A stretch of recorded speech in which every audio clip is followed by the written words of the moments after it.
again? Tell us about that. I was 7 years old when my hair started falling out. It started falling out in patches, a little bit at a time. And then when I was 10, it completely fell out. So all of it fell out at the age of 10. Age of 10, all of it. So what kind of alopecia do you have? I have totalis. Okay. Mm-hmm. So most of my hair is not here, but unfortunately I might have to shave my legs every once in a while. You know. That's interesting because I have alopecia. Well, I'll say I'm on the edge of alopecia universalis. And for people who don't know what that is, there's alopecia areata, where you have like the bald spots. And then there's alopecia totalis, kind of all the hair on your head and some parts of your body. But then there's alopecia universalis, where you lose all body hair. And I'm knocking on the door of that. And so it's just an interesting journey with alopecia. Now, do you have any other type of autoimmune disease?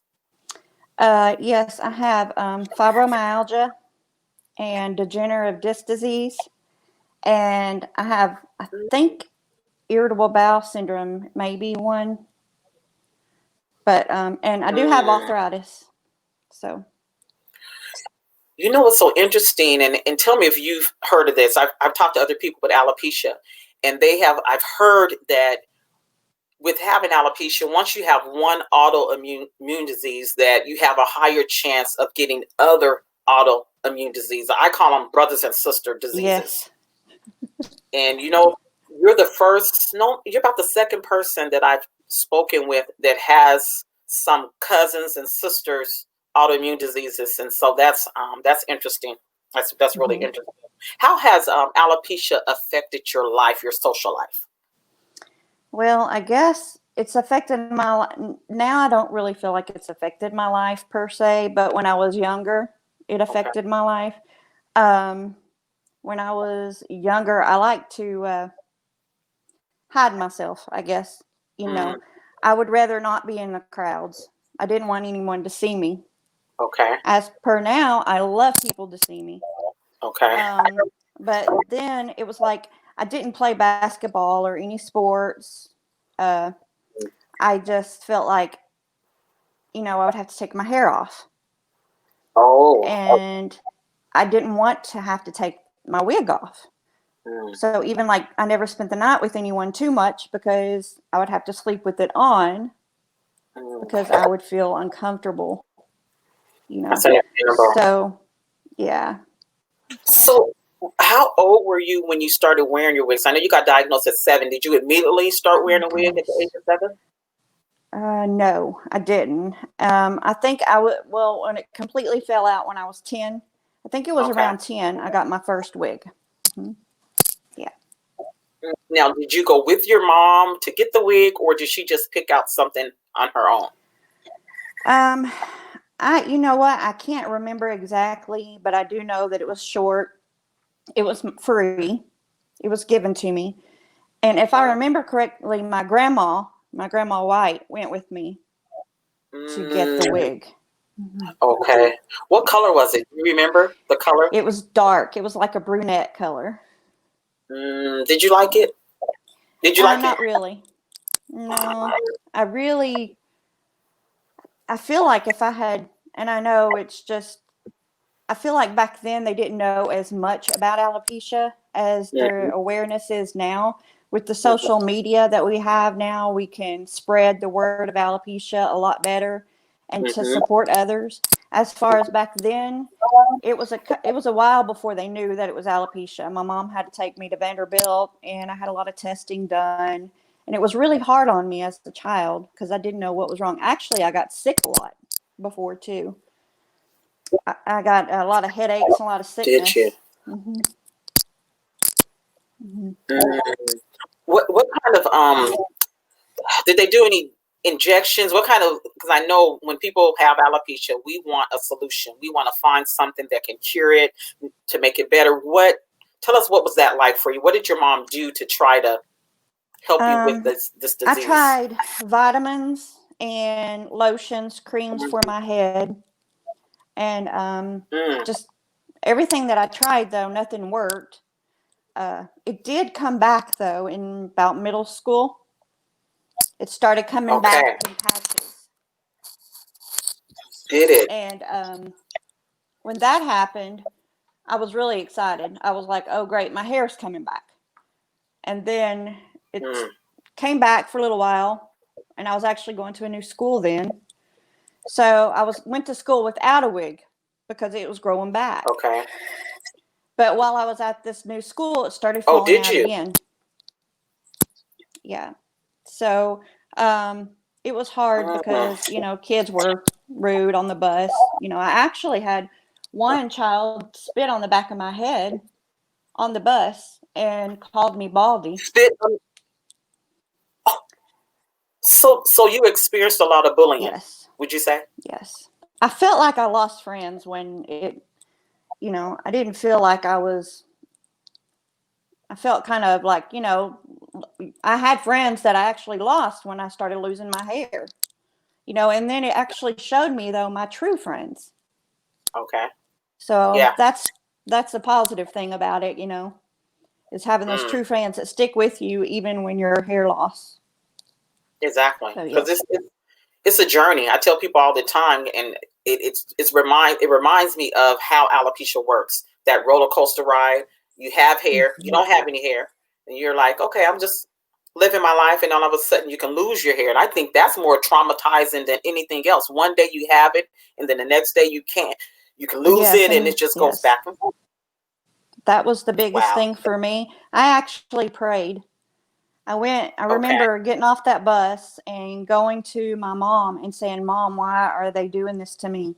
I'm a nice person. Why does this have to happen to me? It's not fair. And I remember crying and begging not to get back on that bus. But I did get back on the bus. But going back to when he spit on me, the first thing I thought of was he doesn't know what he's doing.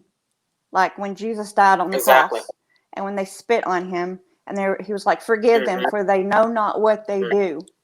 That was actually the first thing that came to me in my heart. I wasn't mad at the boy. I feel like alopecia gives us a compassion. It gives us a compassion Yeah. for others. And I remember going in the corner and crying and saying that after the school bus, saying, God, please either let my hair grow or let it fall out completely. Do not let it grow back. I can't go up and down like this roller coaster ride. So I said, God, if you want me to be bald, then let me be bald, but don't make my hair, I don't want my hair going back and forth. So actually, after that, it all fell out. Never has it grown back after that prayer. And I know that this is what God wants for me. I know that because it has shown me a lot of compassion for others and be able to help other people that have the same condition. And it made me realize what beauty is. Mm. What true beauty is. So what's your definition of beauty? Let's talk about that. When you think about beauty and when people talk about beautiful, let's talk about it. Well, owning who you are, being brave, being a brave and an overcomer. Yes. Standing up for your real self.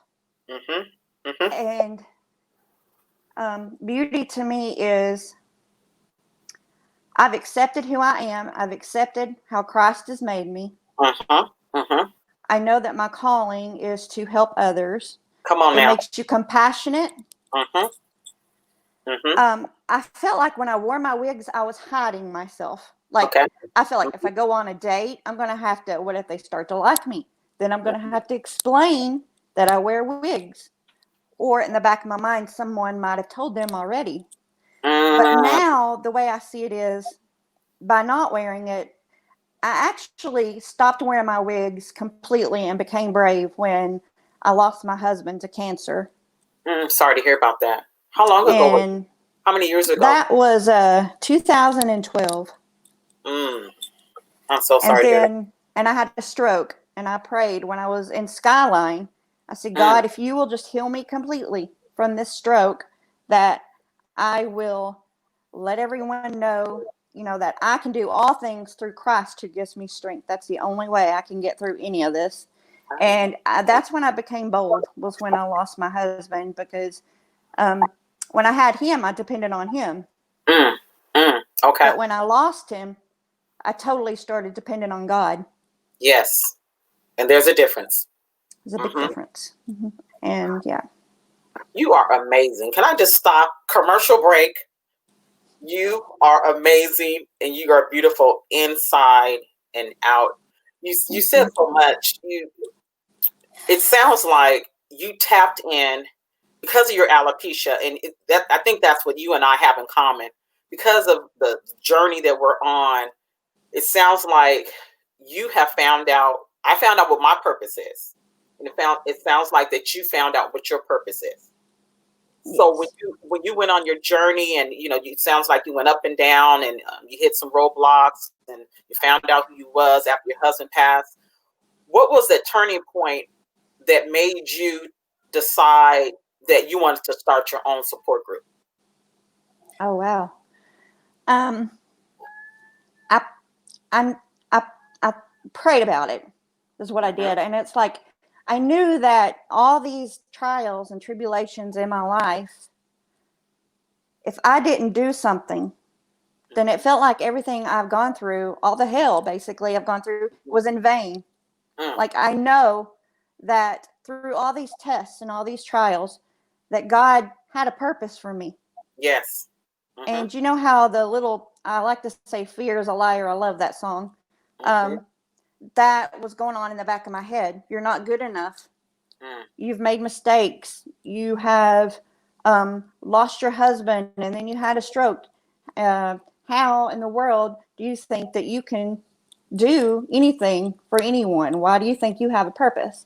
And God spoke to me one day when I was struggling with that, and he told me, basically, I heard him say, Yolanda, if you don't start the support group, someone else will. And there's no one in our area that has a support group.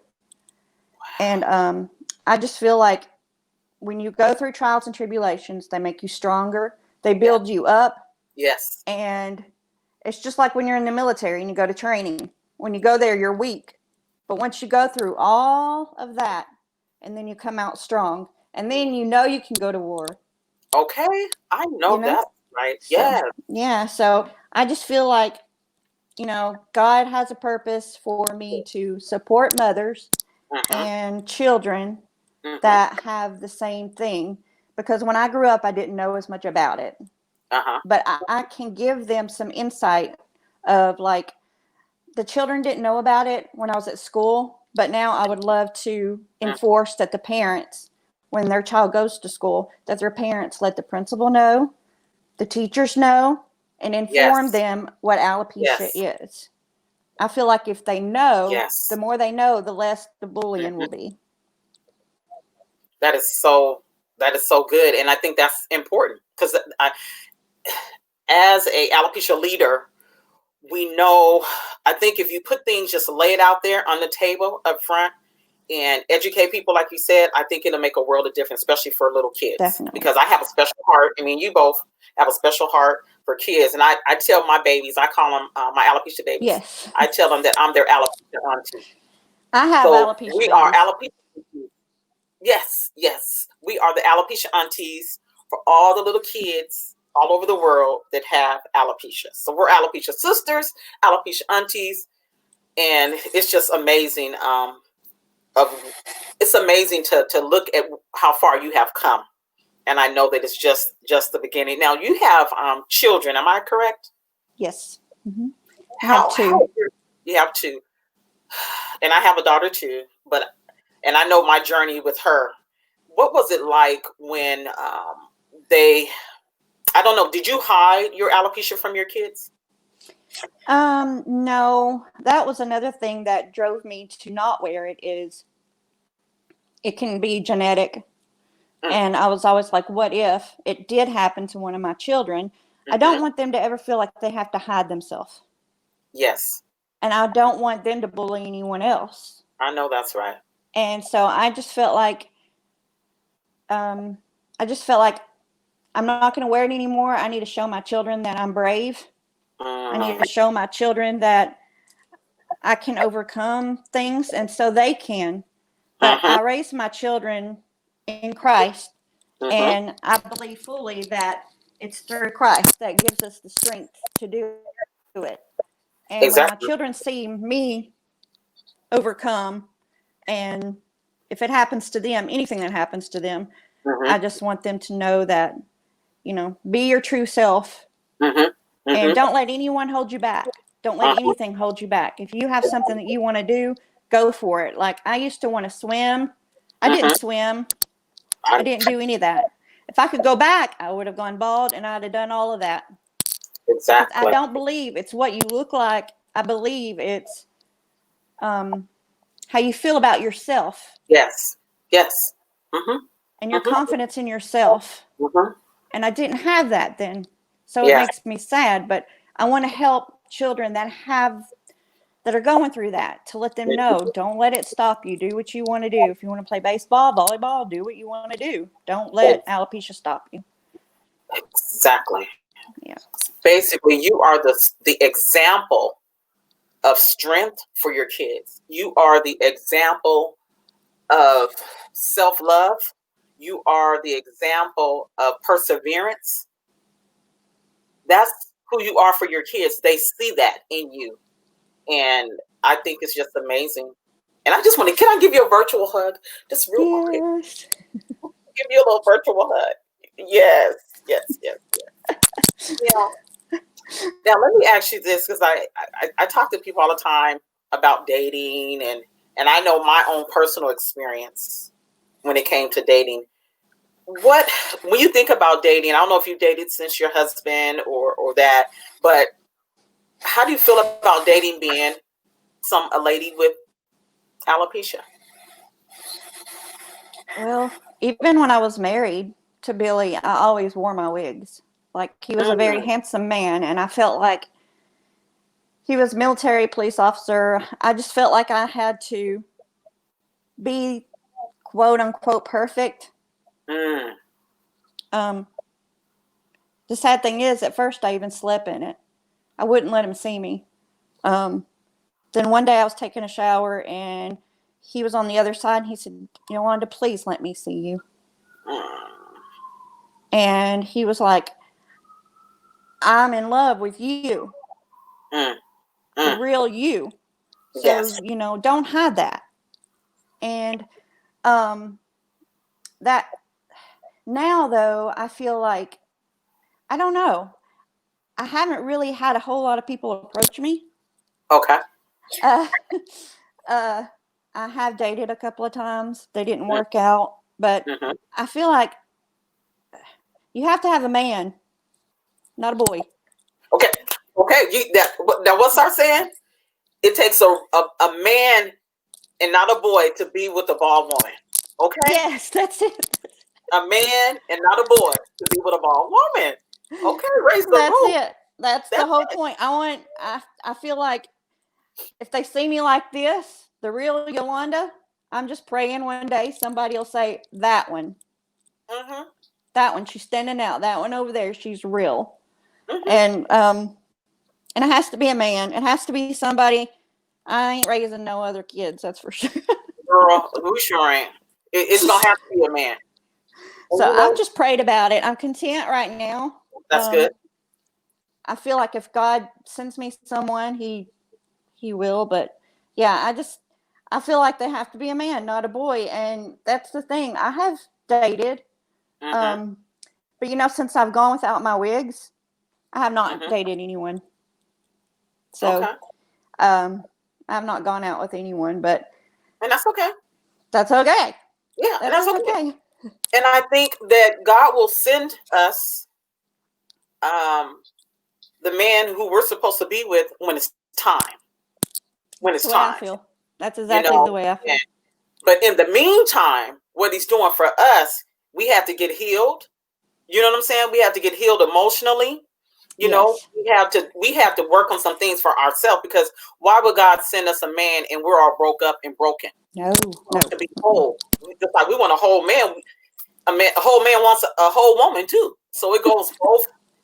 It goes both ways, right? Right. It goes both ways. Right. So we don't want our king until God wants us to have him, It's and that's exactly the way I feel. yep. That's the bottom line. So if you could say anything to your younger self,